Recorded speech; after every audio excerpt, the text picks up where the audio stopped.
Hey guys, this is just going to be a quick rough cut video. It's just going to show some bits and bobs, and I'm going to work through very fast, so it's basically just so people can have a look through and just see what I'm up to when I'm playing around. So I'm just going to double click create comp. I'm going to control click camera, geometry, light, top into a render. I'm just going to keep this at 720p because I'm on a laptop.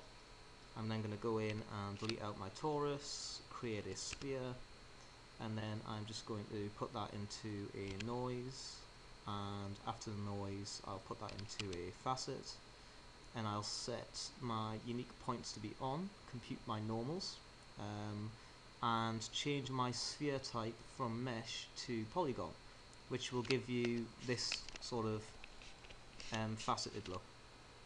So I'm then going to render that out and just bring that to the sort of top level here. So that's rendering out. I'm going to change my camera to about 25, actually maybe 20. And now I've got some sort of shape. Let's just bring my amplitude of my noise up a bit so it comes out a bit more. So there, I've got a bit more variation in my noise now. I can now lay that into a feedback loop, which is basically plug a render into an over, right click on the input of the over, select feedback, and then drag the over onto the target top, and that creates a feedback loop. I'm then going to plug that into a null just for viewing purposes. There we go. So now this is just feeding back. It's just going to keep writing over itself, and it'll eventually paint a solid shape. So if I then go in and put a level in, the level's just going to basically make it fade out over time so that we get a moving sort of ghosting shape like this one here. I can then put a transform in, and I can rotate it. You can do all sorts of transforms. So there's like a rotation there, which is quite nice. I can change the pivot to kind of decide where we're going to rotate from. So here's quite a nice sort of flowery shape. I can then go back to my geometry and add a material. So just going to add a bit of colour. So I'm going to add,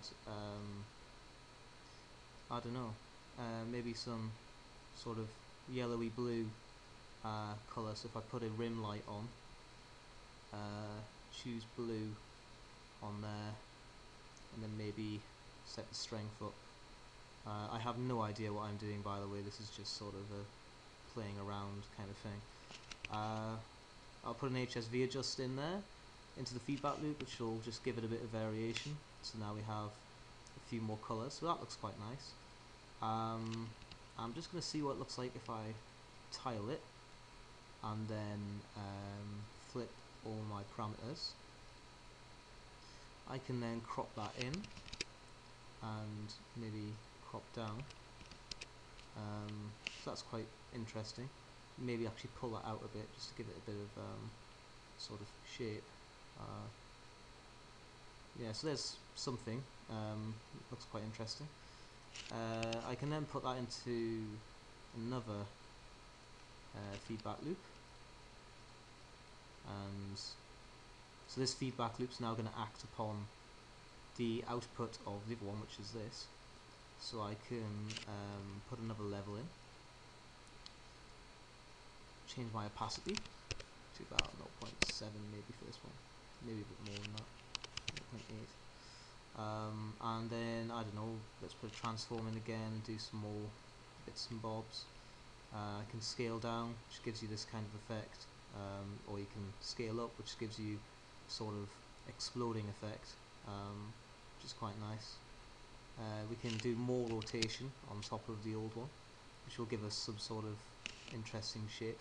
We can also put our brightness down a tiny bit just to kind of hide the ghosting shapes, or we can bring our black level up in the pre-parameter, which just gets rid of all this outer nonsense. So that looks quite nice. Maybe put another colour changer in there as well, just to offset the colour a bit, maybe not that much. It's kind of interesting.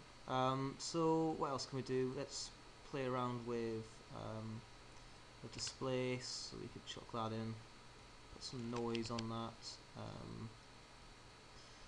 and bring our amplitude right down on this one. Maybe something like 0.01 is usually quite nice. And then if we, I'm just going to animate the rotation parameter to be $AF, which is actually quite high, maybe AT, which is not very good either, never mind. Yeah, but you know, you can change the period around, you can play around with displacing the image that's in there as well. It's quite fun. Changing the exponent can get quite interesting as well. You can get some sort of weird effects on there. So that's one way of playing around. You can also, if I go into my transform here and go into the common page, this is one of my latest favorite tricks. I can turn off some other channels, so we're only affecting the one channel. So here we're only affecting the red channel. So right now we're not transforming anything. If I hit red, it will transform red. If I hit green, it will transform just the green channel. And if I hit blue, it should just be transforming that. So that's quite an interesting little thing to play around with as well. So I've basically been playing around with this sphere for quite a bit.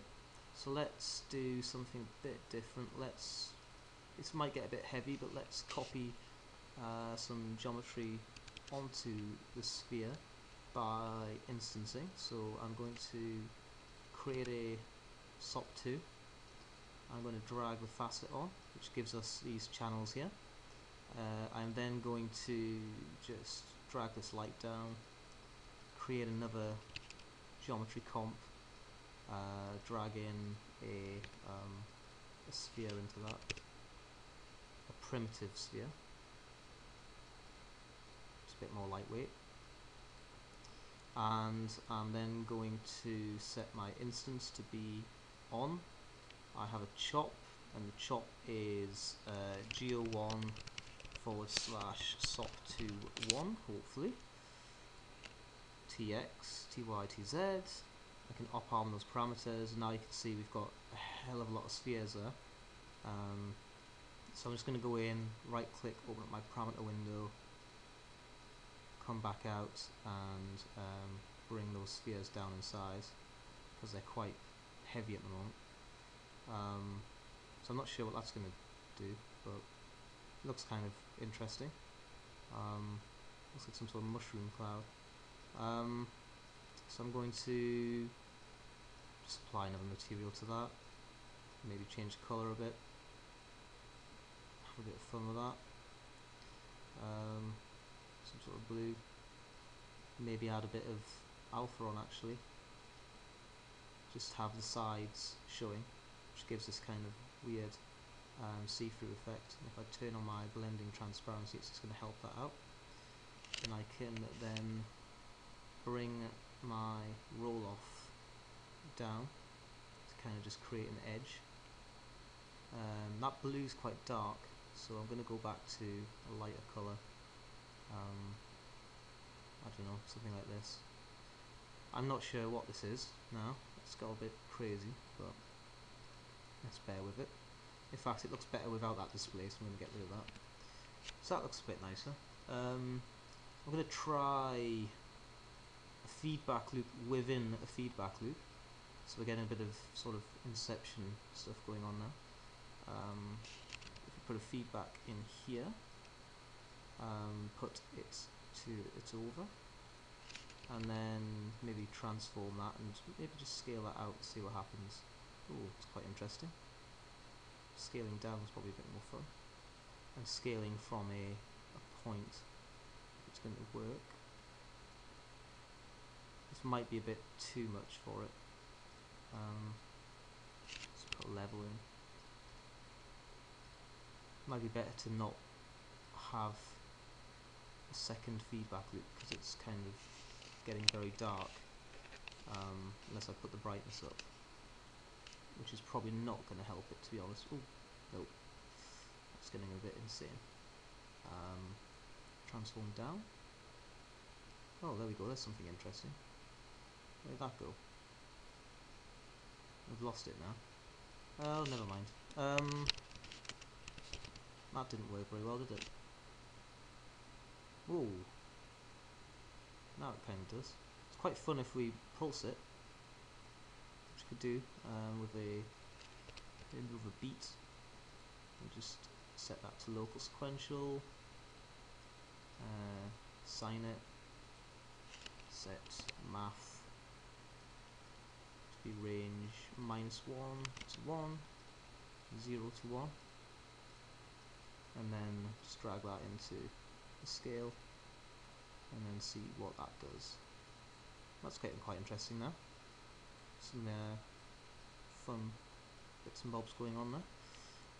I'm now going to go into here and maybe delete out the sphere and put in something a bit more solid, sharp. So maybe I'll use the sphere, but maybe I'll just set it to be only a frequency of 1 in the polygon and just see what that does. That's something quite interesting. Might change the colour of that because it's a bit muddy. Something a bit more interesting. It's very dark now as well, so maybe just keep bringing that brightness up a bit on the feedback. Ooh. There we go.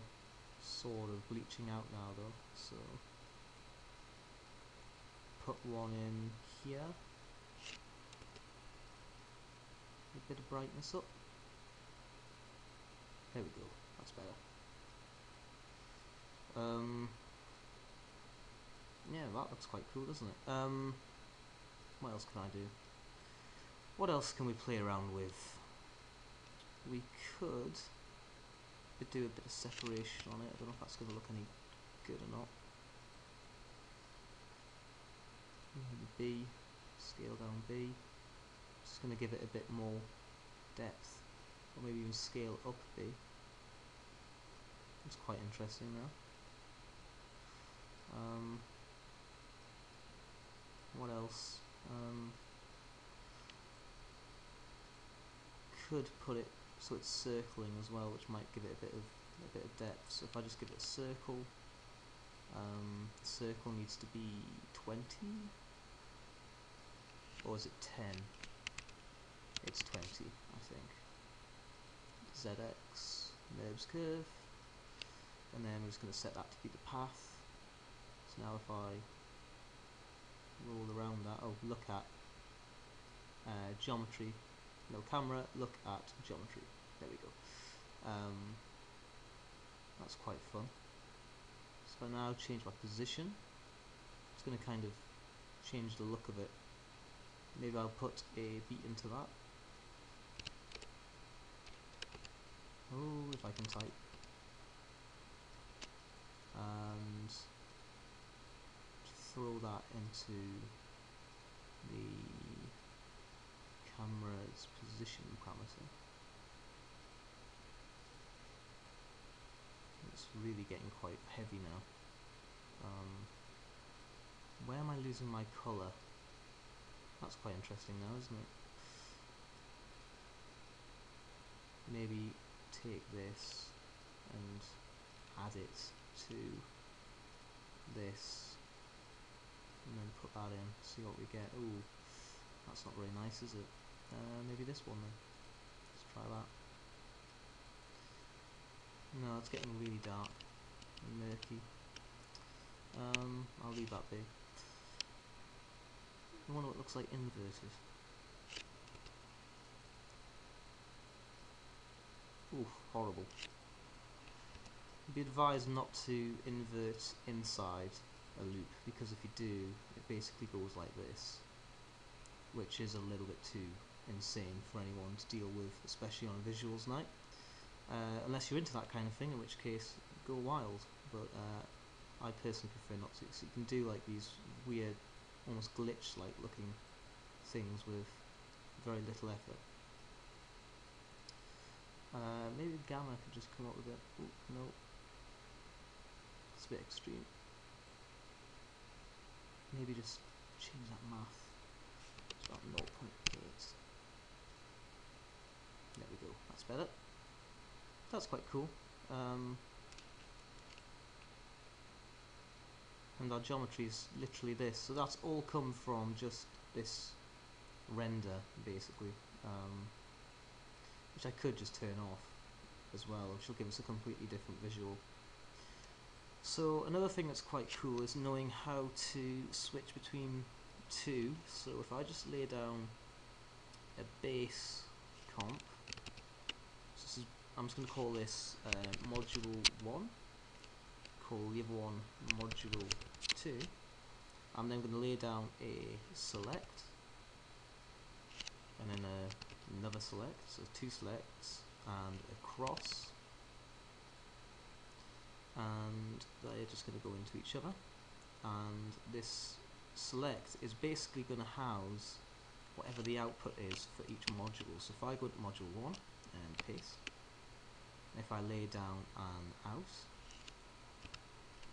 and if I then say I want a module 2, which will be the same but with the spheres in, and maybe a different colour as well. Let's give it a sort of yeah, that looks nice. Let's have that. So that's module 2. Oh, that needs an out as well. And the out's just going to be called out 1. So now what I can do is I can say, I'm just going to delete this out. So I can say, let's have a constant here, which is, this is our slider. So we can slide from left to right. I'm going to throw that into a filter, so we're not ever going to get any jagged movement. And that's basically just going to switch between the two. I'm then going to make a quick control panel, and in the control panel I'm going to put some buttons, and this button's going to say visual 1, or module 1 actually I'll call it for the sake of consistency. I'll also make it a bit bigger as well, might help. 200 wide, there we go. So I'm just going to say this container is going to be laid out align layout grid rows, and then I can go module 1, 2, 3, 4 or whatever, and it will just load them up. In fact, I can be even neater with that by saying module $OPD, and I'm probably going to have to put that into TScript mode, and probably going to have to evaluate OPD, no? Unknown function in the resolution, oh yes of course. I'm using TScript. Case references. I'm only just really using Python now, so I tend to use TScript still for all my basic stuff. Oh great, oh everything's wrong. Tell you what, let's not do that then. Let's just make our own very quickly. So container, make it 200 by 50, go inside, have a text top, call this module 1, $OPD, it's going to work this time, yes it is. That's 200 by 50, without turning my caps lock on, and then I can say panel, background, /text1, and that will basically create a button, put a border around it. Cool, so that's a bit easier. So now we have this button. I'm just going to make it link select because I'm obsessed with it, and we'll basically just make that a clone of itself. And then what that's going to do is we're going to have a next variable. So what we're going to do is we're going to find out what this value is, and then we're going to op-arm the opposite button. So I'm just going to go with that, make a panel execute that. I'm just going to clear out everything inside, and I'm going to say set current vis to equal to whatever the filter is at now. So that filter, which is all the way up here, filter 1. So I'm just gonna say project slash filter 1, and chan 1 might help as well. And then I'm going to say if that is equal to 0, up arm, if that's 0, up arm select 2, dollar project, select 2, and I think it's top, yeah, it's top parameter, top container dollar $OPD slash, actually no, it's not container, it's module dollar $OPD, because module is this here. So module dollar $OPD / out 1, and then I'm going to say else if current viz equals 1, and then I'm just going to copy and paste that and say module, it's not select 2, it's now select 1. So what we're doing here is we're saying so this button is going to be attached to this module basically. So what it does is this button basically says get this current button and find the module that has the same number as the button. So this is button 1 or container 1, and this is module 1, so they're both going to be connected together, and it then says put that into whichever select is not currently viewable in this cross. So when I up arm this filter to the cross, this is totally not going to work now probably, but let's try it out anyway. So now I should be able to, if I view my button here, well, my control panel, if I click this, it should have, and it hasn't because I've done something wrong. I think I know what I've done wrong. Yes, panels on state, not left select. Off to on. Right, that should work. Let's try again. There we go. So now it's just set that to be into select 2. And so what that means is we can have a control panel with a slider in, which can basically control between all of our visuals. So I'm just going to then go into, that should probably set constant 1 to the opposite as well.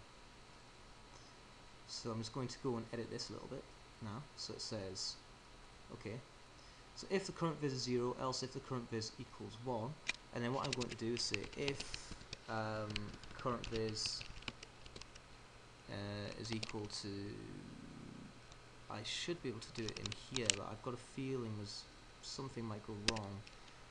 Up arm constant project slash constant 1 value 0, so that's this constant 1 value 0, and if it's 0 we're going to up arm it to be 1, and if it's 1 we're going to up arm it to be 0. So actually let's not even have the slider, let's just have it, so if I click module 1 now, it'll click and it'll fade into that module. So now if I go in, it's a clone of itself, so if I hit Control C, Control V, we now have module 2, and I can just keep doing that for as much as I want. So I've got module 6. I can then say view, these are all my modules, so now I can say module 2, and I've done something wrong. What have I done wrong? I've got a feeling that this filter is not exactly 1. Just a hunch, because I didn't get an error, and okay, let's put a hack in. If it's less than 0.01, or if it's less than, greater than, idiot, or less than,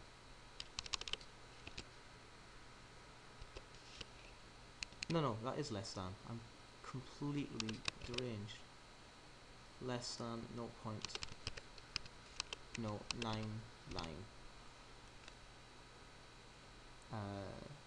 is that right? Greater than. So if current viz is less, yeah, that's it. That's a bit silly. Yeah, that should work now. So if I say module 2, is it going to work? Yes, it is. There was a problem with the chop not evaluating to 1.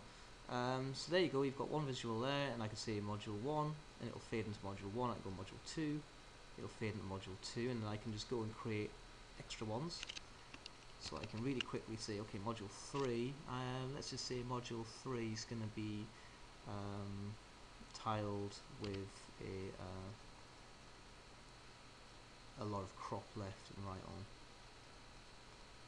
There it goes. So it's going to say tile that and make it really long, sort of like, I don't know, this. In fact, let's just say repeat. There you go. Something a bit different. So now if I go into here and hit module 3, it's going to load module 3 into that bank. 2, module 1, module 3. And because I have that check in place, it's not ever going to switch until it's allowed to switch. So yeah, that's basically how you create a really simple VJ set in no time at all. Cool, I'm going to end the video now. Good night.